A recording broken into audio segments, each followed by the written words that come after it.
Welcome to the Rave Festival live in Bulgaria and online wherever you are in the world.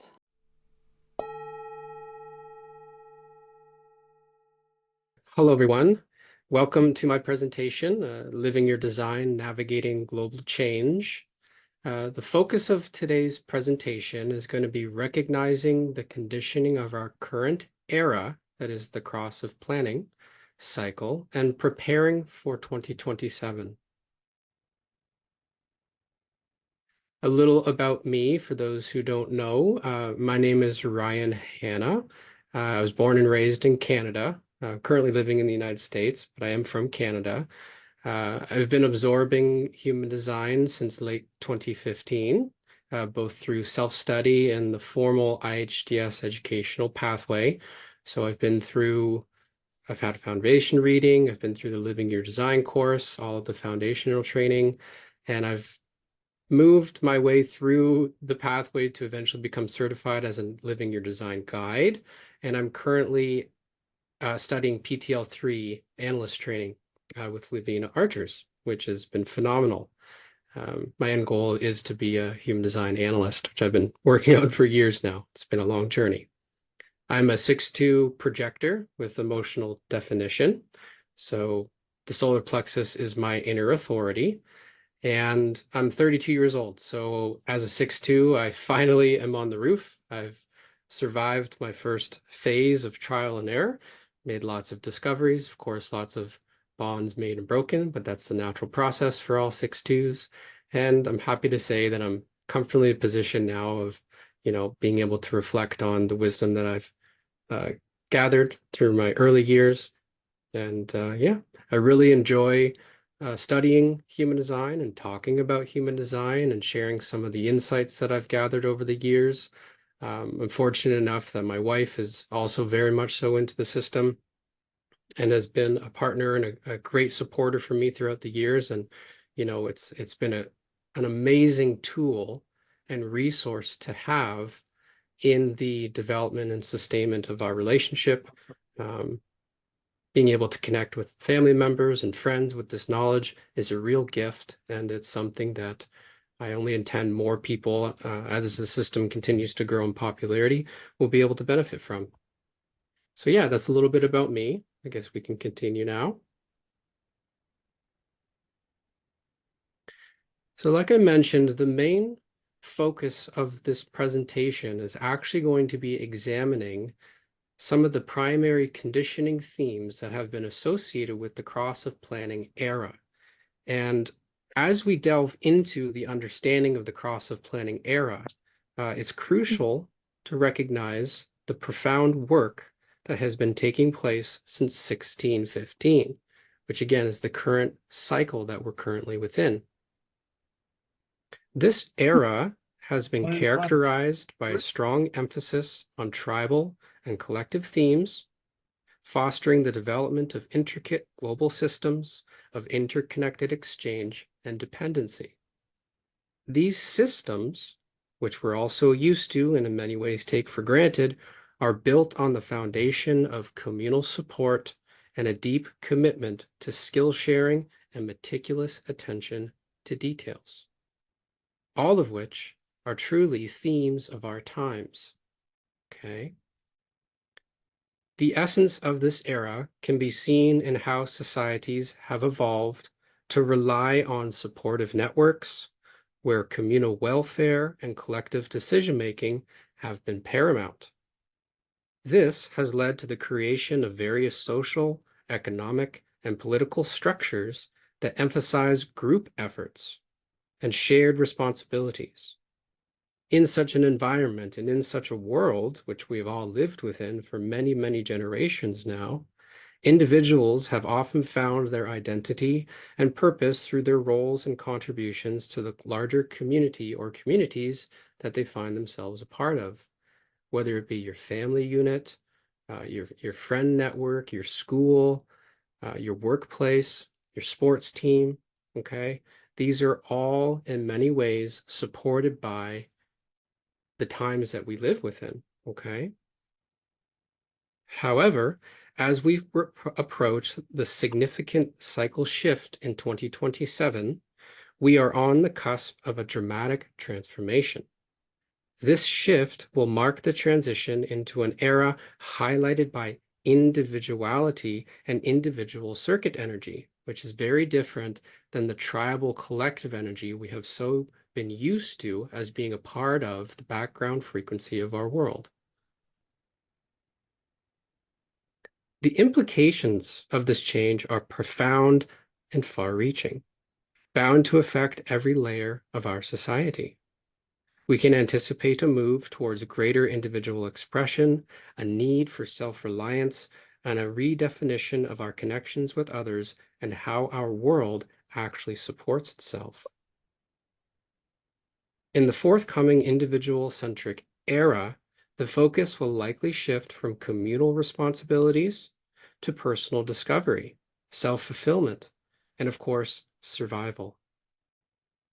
This could lead to a reevaluation of social norms where the emphasis on collective systems and structures may give way to an increased valuation of personal autonomy and individual creativity.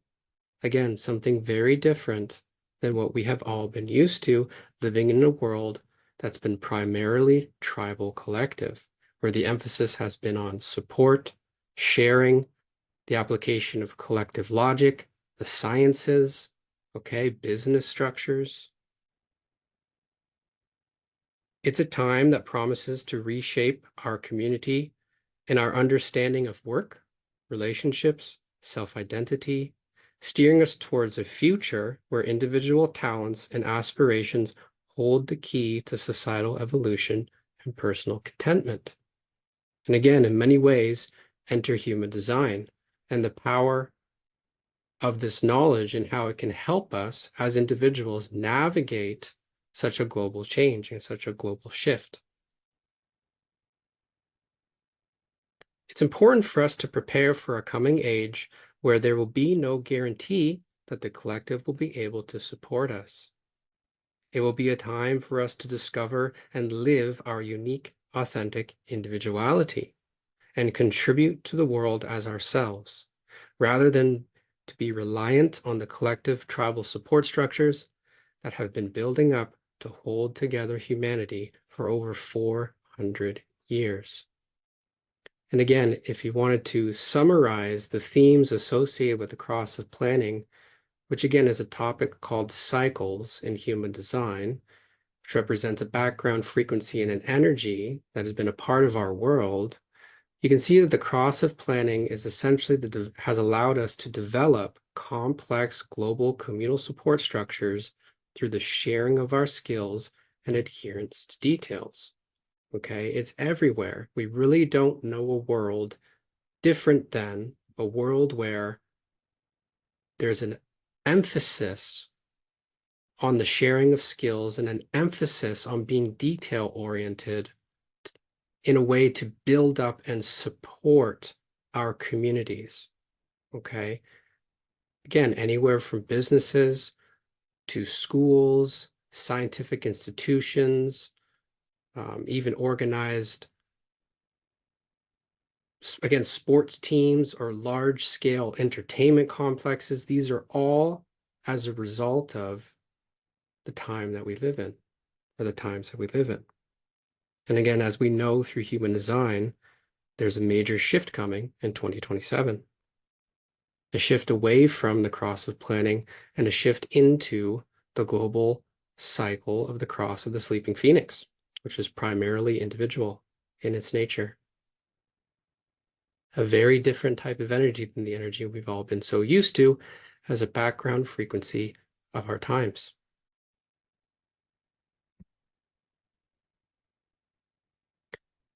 The era we live in has placed a tremendous emphasis on the support of our community welfare and the establishment and sustainment of collective organizations that work together to bring benefit to our nations, states, cities, and homes.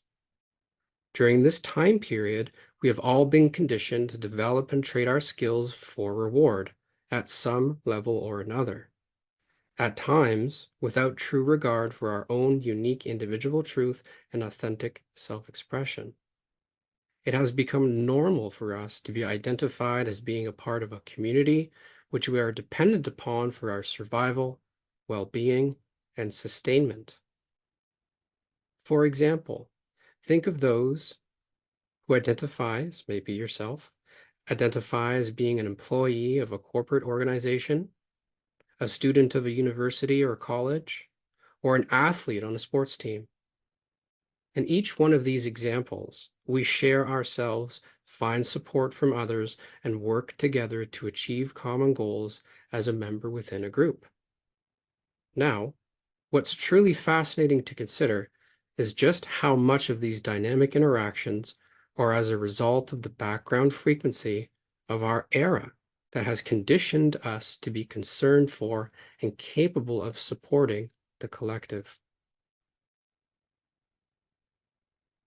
That being said, in the following sections, we're going to examine each of the 9 centers in their undefined state and see how the energies of our times have conditioned us and how this can drive us into our not-self themes when this conditioning is allowed to dictate our decision-making.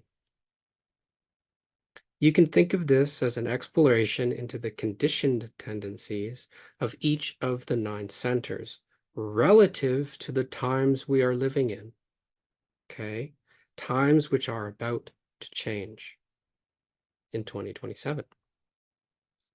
At the end of our presentation, we'll return to the simplest and most elegant solution for transitioning out of this era and into the future, which of course is to practice your strategy, honor your inner authority and decision-making, and actually live as your type and the role and the function and the responsibilities that come with living as your aura type.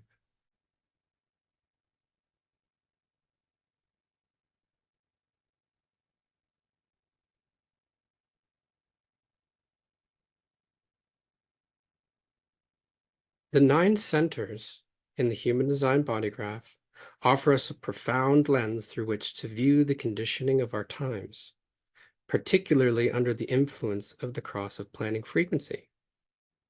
As for over 400 years, this frequency has been a pervasive background force, subtly, and in many ways not so subtly, shaping our collective and individual experiences. Each of the 9 centers within the body graph represents a specific aspect of our being, from mental processes to emotional responses and beyond. The cross of planning frequency has influenced these centers in distinct ways, molding our thoughts, behaviors, and social structures. You see, in essence, we have been conditioned at a cellular level for many generations to live out the themes of our current cycle. We really do not know a world any different than the one that has been developed as a result of the current cycle we live in, which again has been primarily tribal collective in its nature, where the application of collective logic is brought into the community to support the community and vice versa. There's a lot of sharing, a lot of support, allows for the development and the building of organizational structures and institutions that support us, that bring us together, that give us a job, that give us a role, that give us a sense of purpose. In many ways, it is a very unique time to be in the world, as those who are alive today and born for 2027 and live beyond 2027 will be the first to actually experience what it's like to transition from one global cycle to the next as 9-centered human beings. You see, our world today is a reflection of this long-standing era. It has seen the development of complex communal systems where collective needs and tribal support have been prioritized. This has created a societal standard that emphasizes shared responsibilities, collective efforts, and a focus on communal skills and details. Think of schools, airports, corporations, again, businesses, entertainment, industries of all sorts. and the massive global economic financial system as examples of the byproducts of the cross of planning frequency and the era of energy of our times.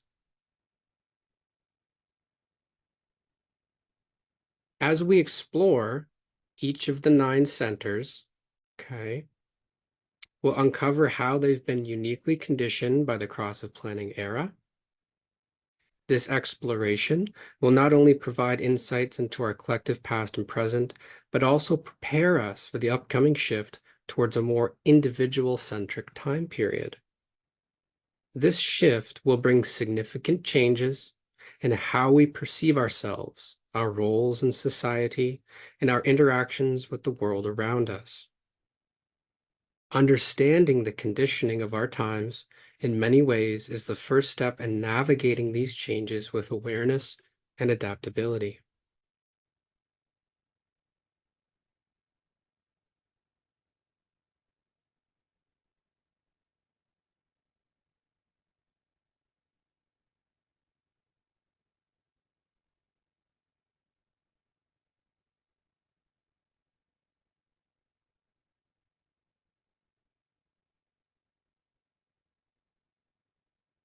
So I'm going to begin with the head center.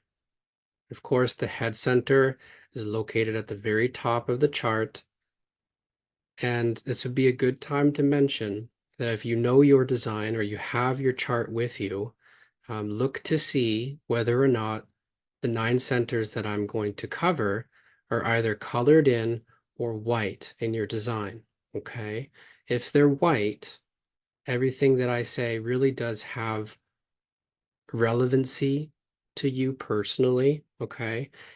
If the centers in your design are colored in, that's more so representative of your true self energy. And what I say over the next 9 centers is less applicable, okay? Because what we're really going to be looking at is the conditioning influence on the open centers or the undefined centers in our design, okay? The conditioning relative to the times that we live in. So in the head center, which again is a pressure center, it pressures us to question, okay? The current age's focus on collective understanding often leads to a whirlwind of overthinking. Society's conditioning instills in us a relentless pursuit of answers, even to questions that aren't personally relevant. This creates a pressure to unravel mysteries, which we see through the 61st gate, which again, key being this is a gate that has been a part of the background frequency of our times, 61st gate of inner truth. It's a pressure to know the mysteries, to unravel the mysteries, to know the unknowable, okay? So in many ways, we have been conditioned to unravel the truth of things, okay? Compelling us to grapple with our doubts and uncertainties that may not be essential to our individual journeys. So think of this as you, if you have an undefined or open head center, being conditioned to think about things that don't necessarily matter to you. And if you're making decisions in your life based on that pressure to think about things that don't truly matter to you, okay, it can lead to the expression of one's not self theme. So recognizing and releasing the burden of collective curiosity becomes a path to mental clarity and personal peace. Here's a good question. Are you allowing mental pressure to run your decision-making process? Are you caught up in trying to answer other people's questions? Do you constantly seek answers to doubts, uncertainties, and confusion? Are you constantly scrolling through social media, seeking for the next inspirational mental stimulation? Okay. It's to become aware of how we've been conditioned through our openness at this level.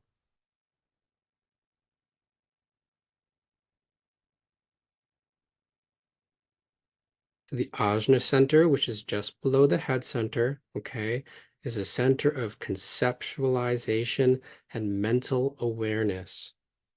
Okay, in many ways, the job of the Ajna is to sort out our thoughts, to help us make sense of things, to measure the world around us, and to prepare our thoughts and our internal analysis before we actually communicate. Okay, so in many ways, there has been a deep conditioning effect during this time towards a societal push for continuous collective-oriented analysis, which has led to a deep-rooted conditioning towards intellectual certainty. Again, think of the pressure that we're under in our schools or in our professional environments to be mentally certain, to be mentally consistent, to be able to analyze information and communicate information over and over and over again in a consistent and practical and predictable manner, right? And again, if you have an undefined or open ajna, the truth is that that consistency is not truly present. It's more for you to be open and fluid to concepts, okay, and to absorb information like a sponge.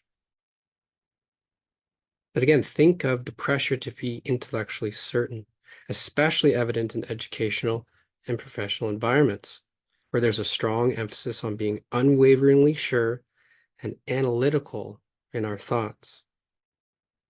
It can be a real challenge for us to find balance between contributing intellectually to the community and honoring our inner wisdom and true uncertainties, right? Allowing yourself to be uncertain rather than trying to pretend to be certain about things just to assuage the expectations of the community or the collective.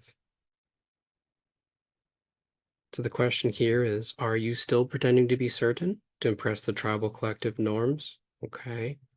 Or can you allow your mind to be more flexible and open, to be a true intellectual, okay, to be able to absorb information and sort through a myriad of opinions, insights, and ideas, not becoming overly fixed upon any particular one?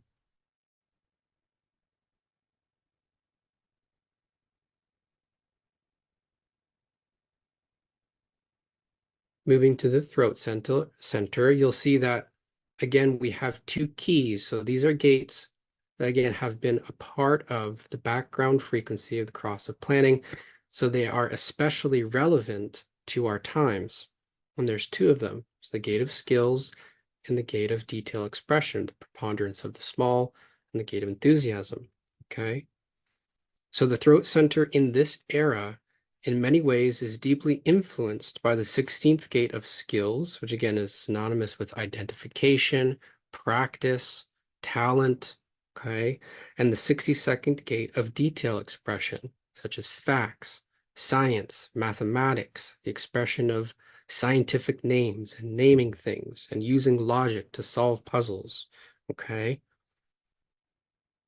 Society places a high value on meticulous detail and the development and sharing of logical skills as pathways to recognition and reward. Okay.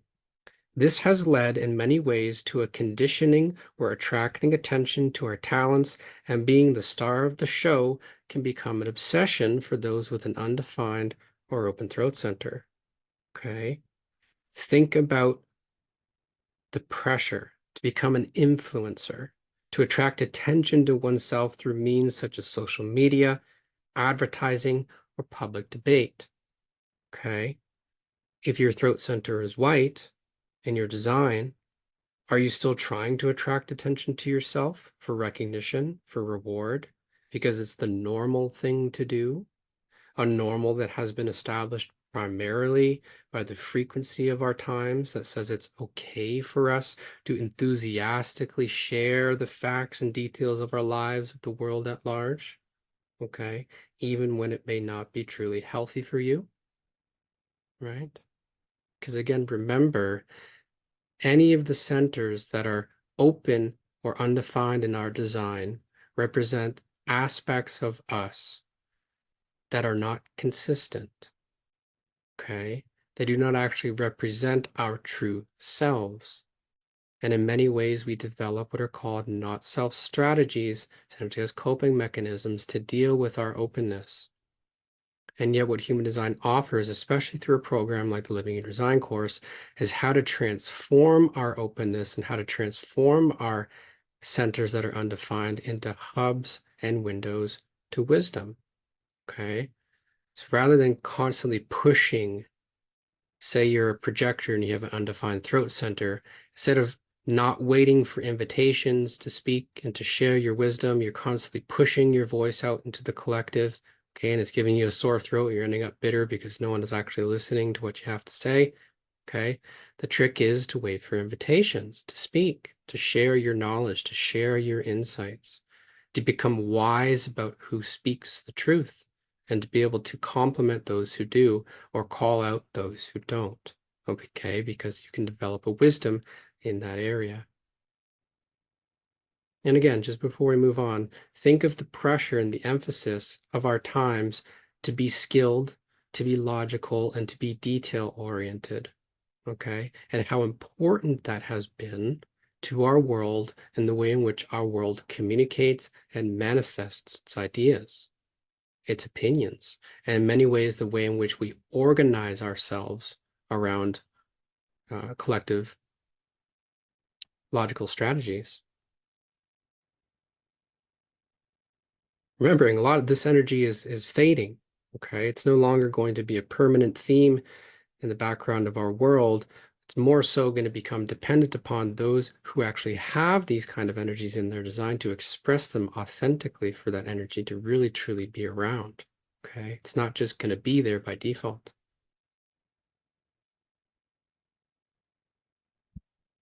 Okay, moving on to the G center, also known as the identity center, which represents our sense of love, direction, role, identity, purpose, place. Okay, creativity, behavior, um, the extremes of humanity, our innocence. These are all themes that can be found and understood through examining the context of the center. Okay.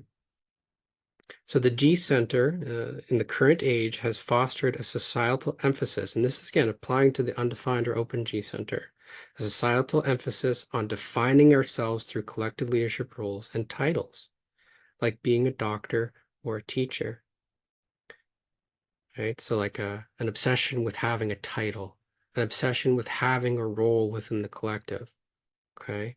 Rather than just entering into that role or entering into that title, that position through one's strategy and her authority, it can become an obsession of the mind and cause us to make decisions that don't actually match up with our true self energy, okay? Or align with our true self energy. This conditioning steers us towards seeking identity and worth through social positions and professional labels, okay? Like a certificate. It's vital to recognize that while these titles can guide our direction and contributions to humanity, our true identity transcends these external designations. Okay. Remember, the wisdom here for anybody with an undefined or open G center is to be a compass and an outlet and guide of direction for others, not necessarily to be fixed on trying to find their own personal direction. Okay. So the question here is again, are you, if you have an undefined or open G center, still looking for love in the right direction? Okay. Obsessed with becoming someone and having a fixed direction in life? Can you release the need for titles, identities, and roles that prop up your sense of identity and self? Rather, see how you are designed to function as your true self, as your type, as your profile, okay, as the character qualities and characteristics of the channels that you do carry in your design, or maybe even the gates that you do carry in your design if you're a reflector, okay? Can you see how deeply, again, as a result of the times, we have all been conditioned by our community to be something, okay, or by the collective to be someone, to have a role, to be recognized as an inspiration, to be recognized as a leader?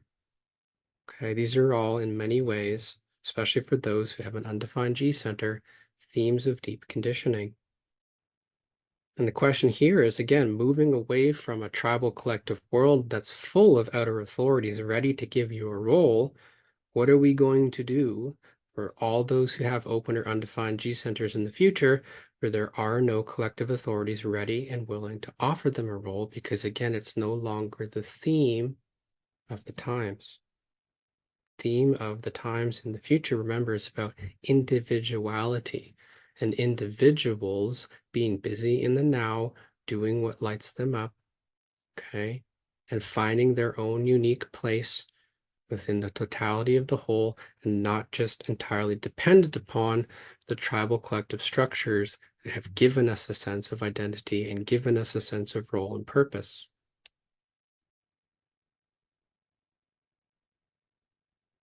So again, if you have an undefined or open G center, are you still looking for love in the right direction? Or are you honoring your type, strategy, and inner authority for decision making? That's the big question.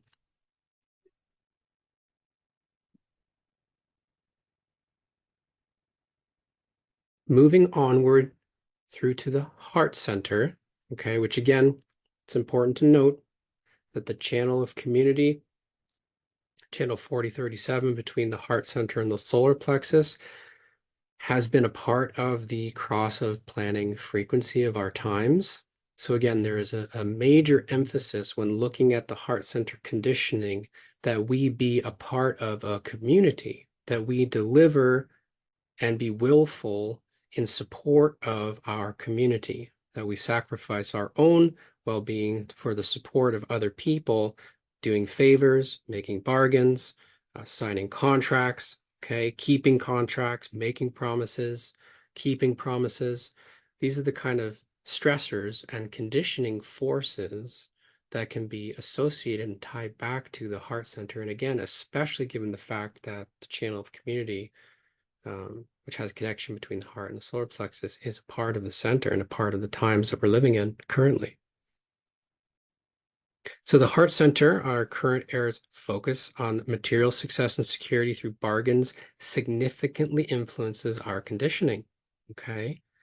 The channel of community, integral to this era, underscores the importance of tribal support, bargains, contracts, and family roles. This creates a societal drive where individuals often feel compelled to compete and prove their worth through achievements and possessions, okay? The pressure to make promises and prove oneself to their community for support is pervasive, all right?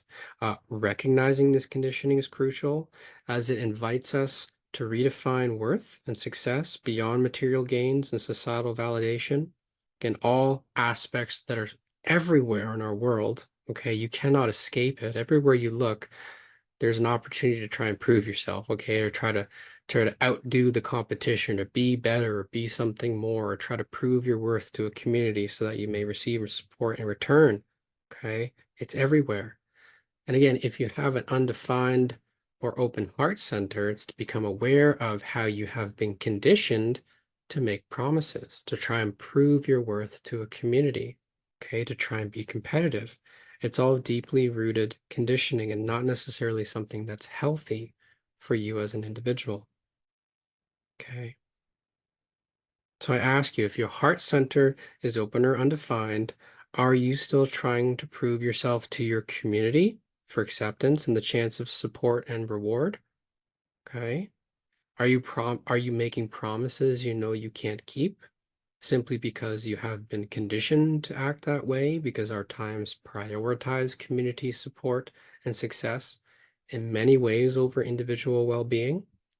Okay, because if you think about it, that's really what this energy has done, is it says, look, what's important is the survival and the well-being and the support of our community, not necessarily of the individual. It's about the larger grouping of people okay? And the individual unit members of those communities are expected to use their willpower in support of the community that they're a part of. And if that's the theme, but you don't have representation in your own design in those areas, of course, it's something that you're going to experience as conditioning, okay? You know, rest your heart. You deserve a break if that applies to you, all right? Because again, just think about the societal emphasis on the material success, bargains, contracts, making promises, keeping promises, delivering to our families, taking on familial roles. These are all themes that are deeply rooted in the background frequency of our era, and they're quickly fading, okay?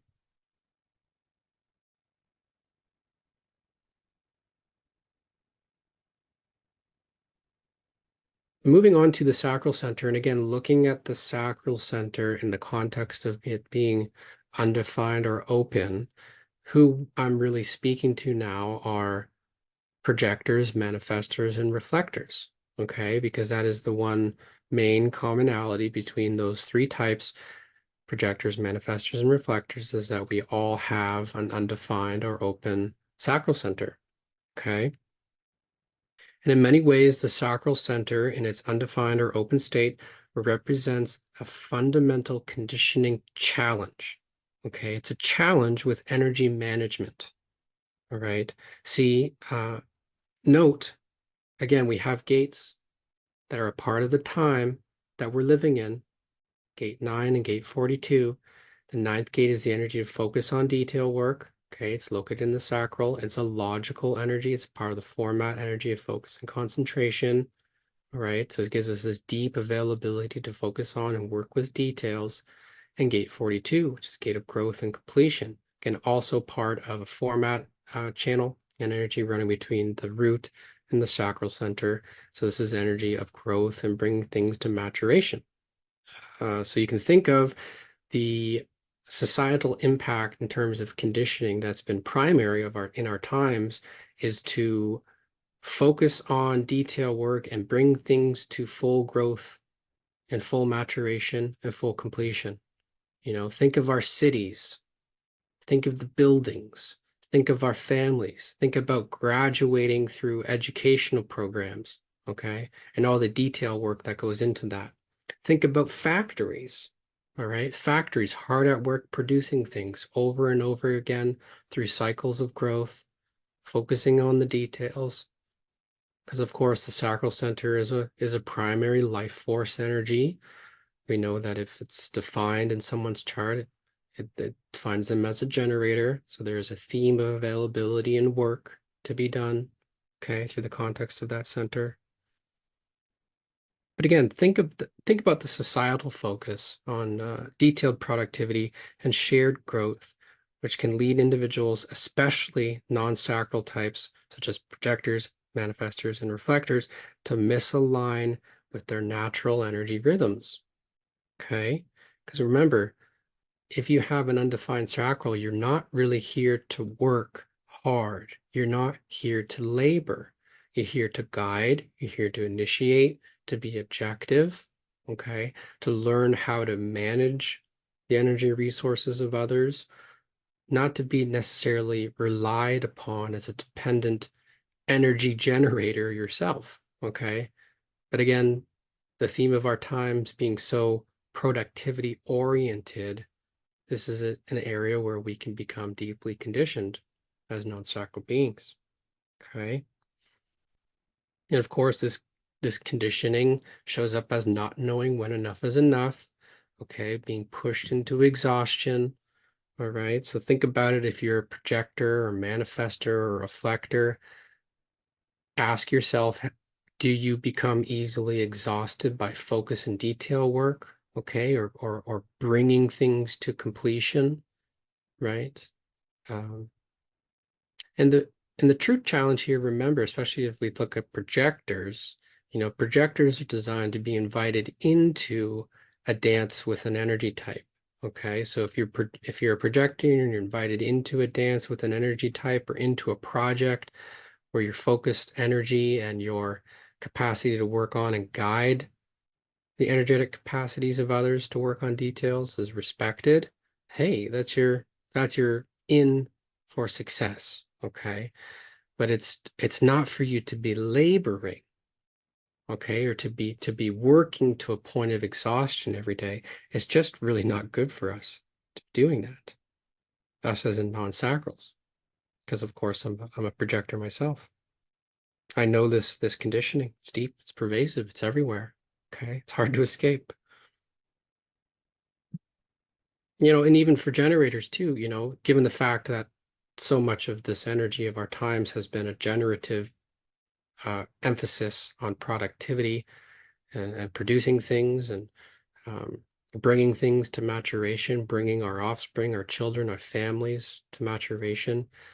Uh, for you too, it's to ask yourself, are you truly available to work on this set of details, okay, or to work on bringing things to growth and maturation?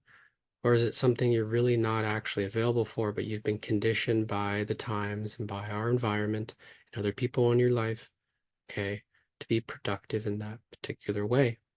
Look to your design, see if you have those gates activated, and of course, strategy and inner authority. In either case, again, see how we have been conditioned by our times to be collectively productive.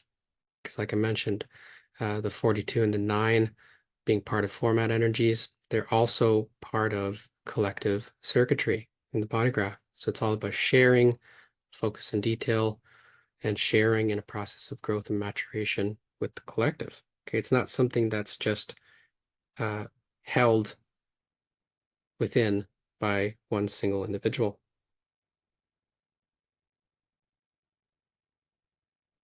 Okay, so again, just before we move on, again, if you have an undefined or open sacral center, your projector, manifestor, reflector, ask yourself, do I know when enough is enough?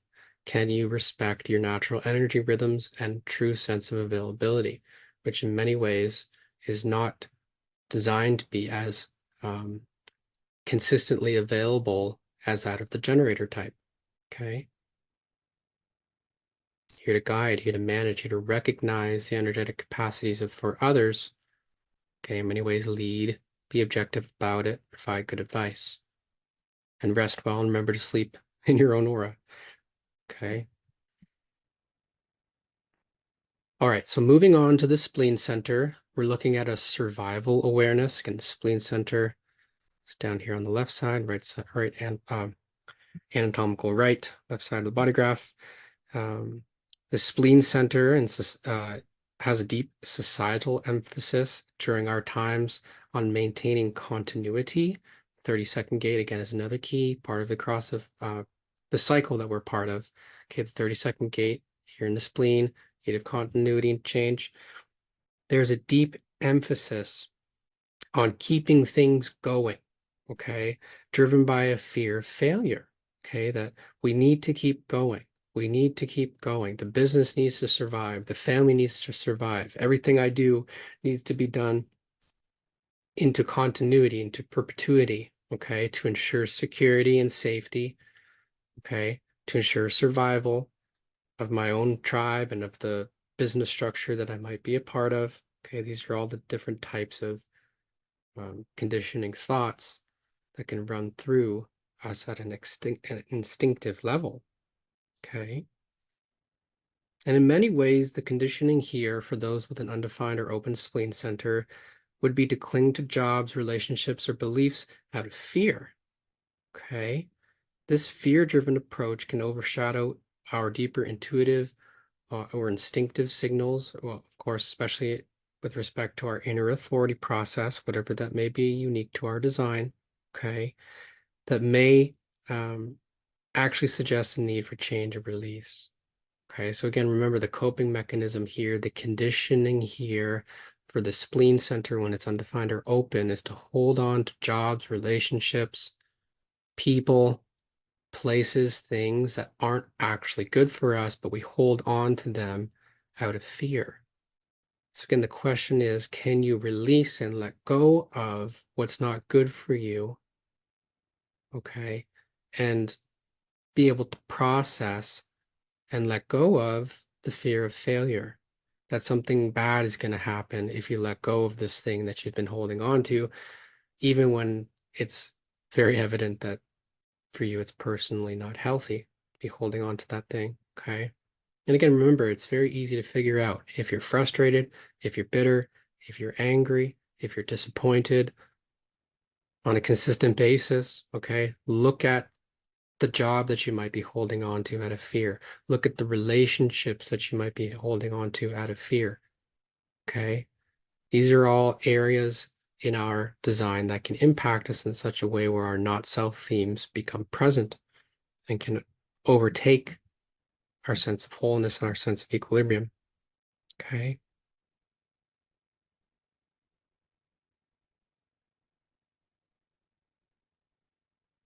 Yeah, so again, if you have an undefined or open spleen, ask yourself whether or not you can see how you're holding on to tribal collective jobs and or relationships out of a need for a sense of security, even if it leads to nothing but frustration, bitterness, anger, and disappointment. Okay? Can you learn to let go and to trust in the aspect of you that is fearless, to operate as a window of wisdom into the world of health and wellness? Okay? Because again, like I mentioned before, all of our undefined or open centers become windows and outlets for wisdom that we can develop. Okay. And when we're not busy with our mind holding on to things that aren't good for us out of fear, we can actually grow into someone who is incredibly wise about health, is incredibly wise about survival, being able to provide um, insights and have a depth and have a degree of health where we're sensitive to our own wellness and care for our bodies in a way that bring us our signature and bring us a holistic sense of wellness.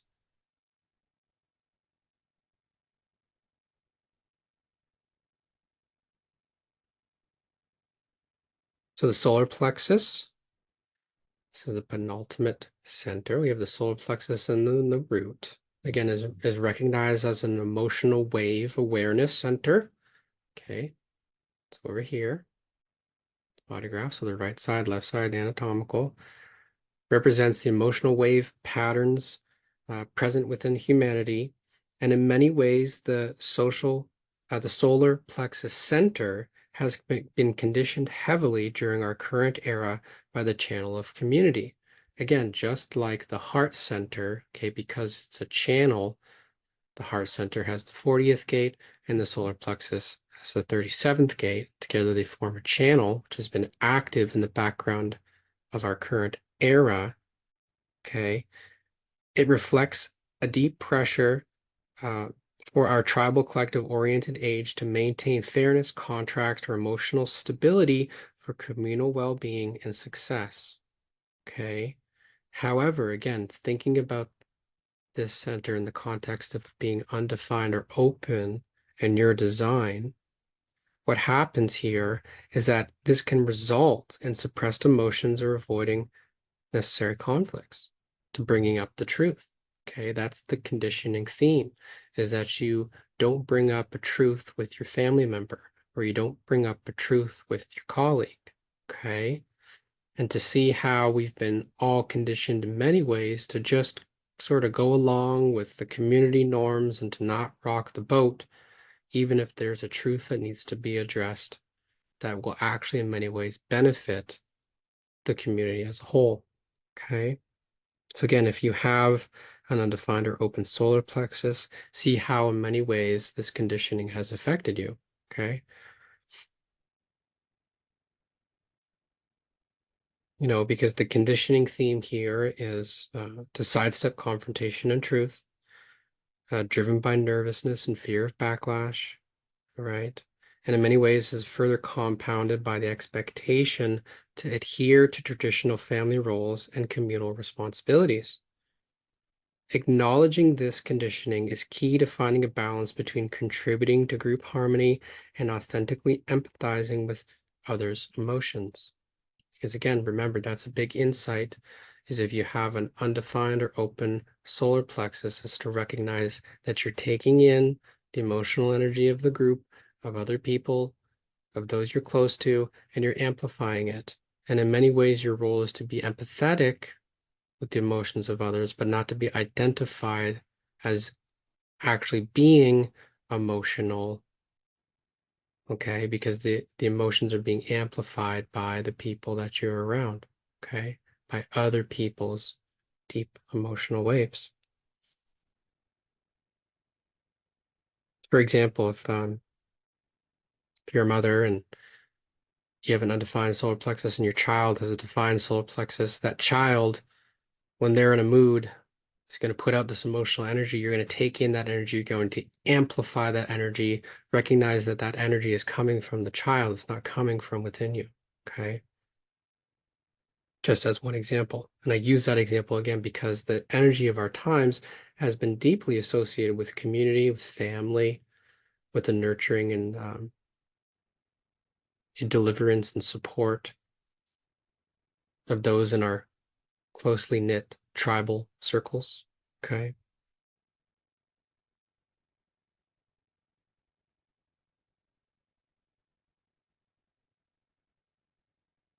Yeah. So again, if your solar plexus is undefined or open, you can ask yourself, are you still avoiding bringing up the truth? Okay. With a family member, a colleague, another member of your community, out of a fear of conflict, backlash, or not wanting to rock the boat. Okay. You know, and if you're a generator and you have a really strong response to say something, to speak your truth, right? The trick is again to allow nervousness to flow through you without giving it power over you. Okay. To not allow it to dictate at a mental level how you personally make decisions. Okay. Especially, and it can be especially difficult because, like I said, community and harmony and balance and fairness and all these themes associated with our times and the traditional roles of the family can be difficult to break free from and to address in a way that's authentic for the individual. Because again, it's not individual energy, it's tribal energy.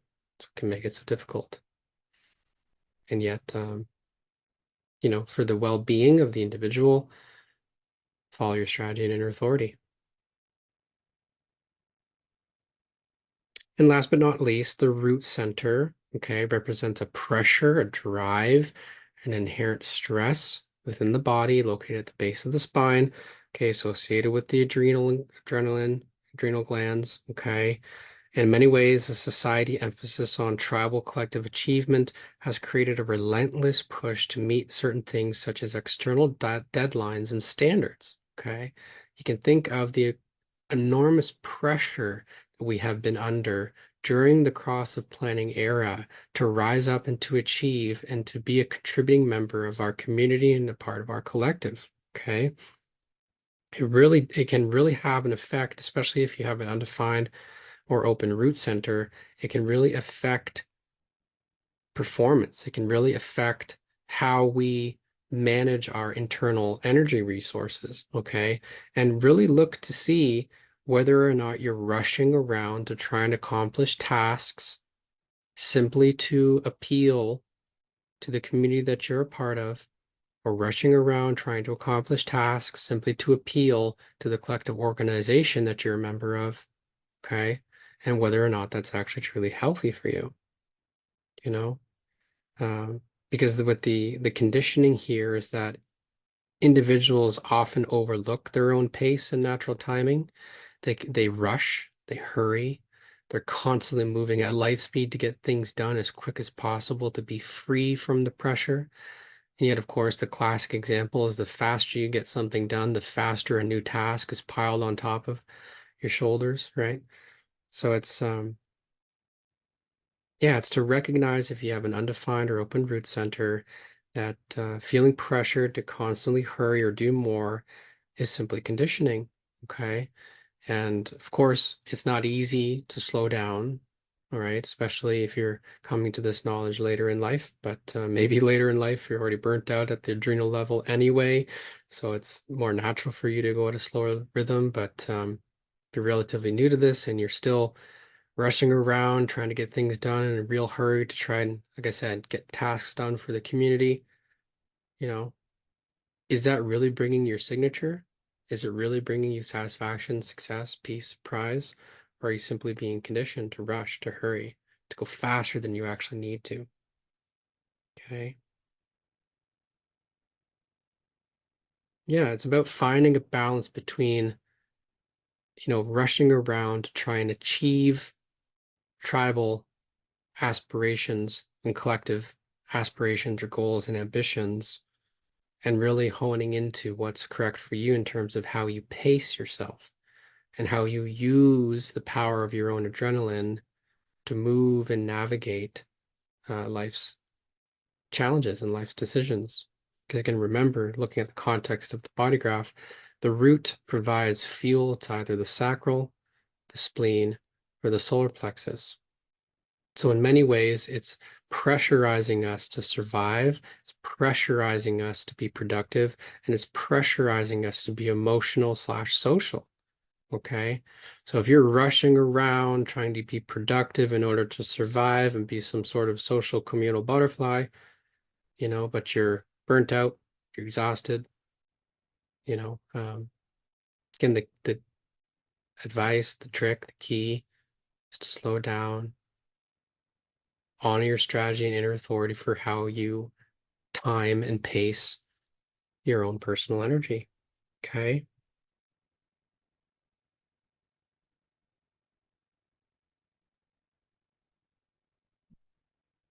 Okay. So that's all 9 of the centers. And of course, like I mentioned before, the most elegant solution and something that's really profound about human design is the simplicity with which we can address all of the complexities of those issues associated with the conditioning that I mentioned for each one of those 9 centers. Okay.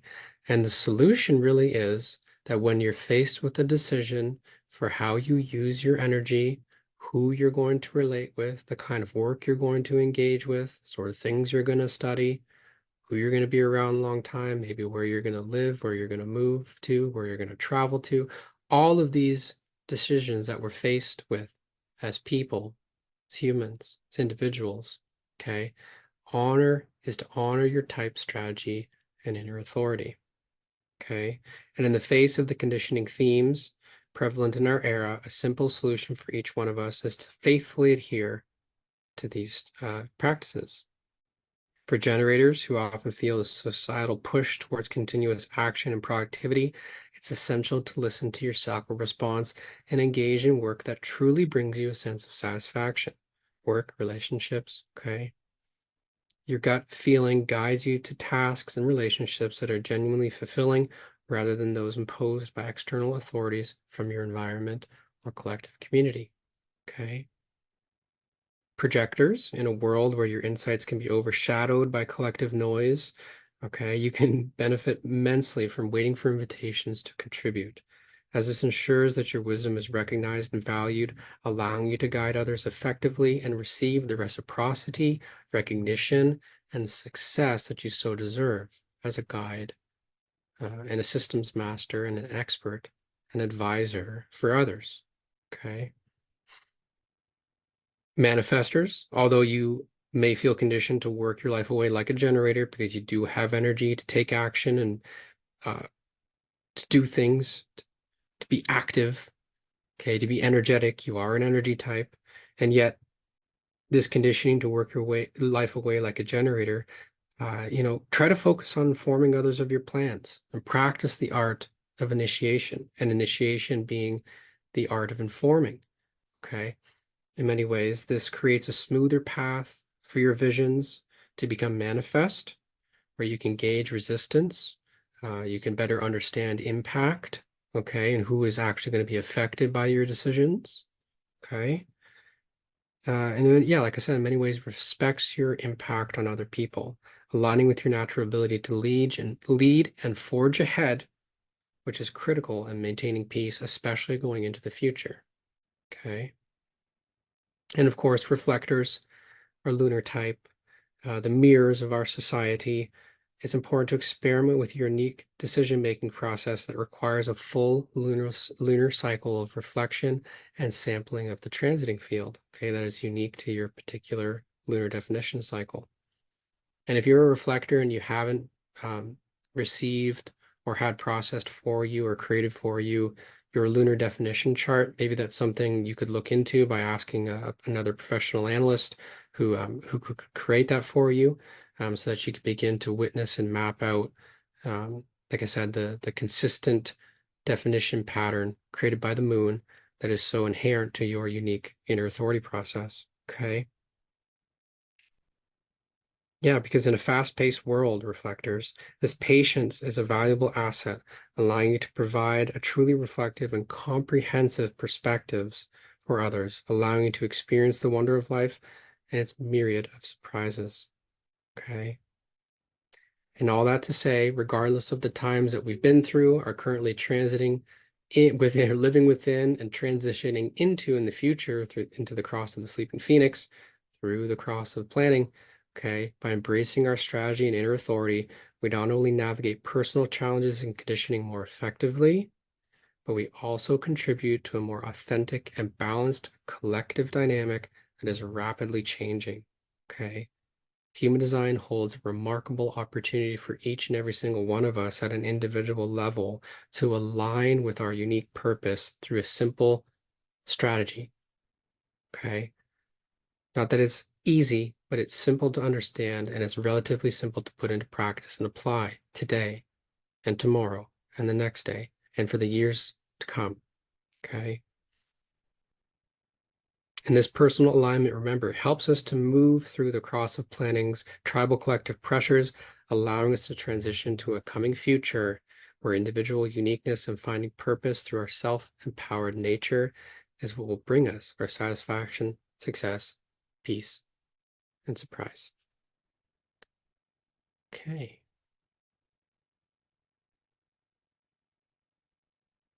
So thank you everyone for tuning in and listening. I hope you found that helpful, educational, interesting.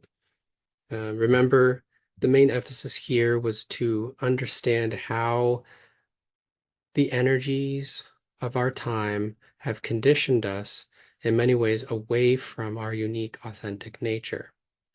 And to get a better understanding at a personal level, of all the different centers in your design and how they may be defined or undefined, and even the gates and channels associated with them. Of course, one of the recommendations would be a foundation reading. And following that, Living Your Design course, there are many wonderfully trained LYD guides out there that you can find through the IHGS website, where you would take a deeper, more extensive, long-term journey and exploration through each and every one of the 9 centers, looking at not only just how they've been conditioned through openness, but also how they can operate in a healthy and unhealthy way, even when they're defined. Okay, so it's a remarkable course that allows you to dive deeper into a lot of the different surface level concepts that I touched upon during this presentation. And also just in terms of raw lectures from jovianarchive.com, 2 that I feel would be relevant to a lot of the topics that I spoke upon today would be one called Change is in Play, and the other one is 2027 Global Cycles and the Great Mutation, where Ra goes into great depth and detail in regards to a lot of the, like I said, surface level aspects that I touched upon during today's presentation with regards to the cross of planning and the transition into the cross of the sleeping phoenix. So yes, that's it for me for today. If there's any questions, I'd be happy to interact with you as participants, as audience members. Otherwise, thank you very much. And Thank you for being with us on this journey at the Human Design Rave Festival 2024.